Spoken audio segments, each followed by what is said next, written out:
வெயில் அடிக்க தொடங்கினதும் ஒரு குளத்தில் இருந்த தண்ணியெல்லாம் வத்த தொடங்கிட்டு, குளத்தில் இருந்த தவளை மேடான உயரத்தில் இருந்த அடுத்த குளத்துக்கு போவதுக்கு ட்ரை பண்ணும் பொழுது, பக்கத்தில் இருந்த இன்னொரு தவளை உன்னை விட மாட்டேன்னு சொல்லி காலை பிடிச்சி இழுத்துட்டு, கீழே விழுந்த தவளை ஏற்ற காலம் வரும் வரைக்கும் வெயிட் பண்ணி அந்த தவளை மேலே போக சமயம், என்ன நீ கீழே பிடிச்சி இழுத்தல, நான் உன்னை பிடிச்சி இழுப்பேன்னு இந்த தவளையை இழுத்தது.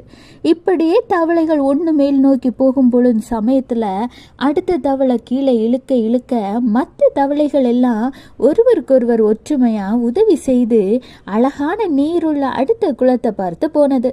ஆனால் இந்த தவளைகள் அவர்களுக்குள்ள இருந்த சண்டையினால ஒரு தவளை பலகீனப்பட போய் மேலே ஏற உதவி இல்லாமல் இரண்டு தவளைகளின் காலமும் இந்த வறண்ட குளத்திலேயே முடிந்து போயிட்டுங்க.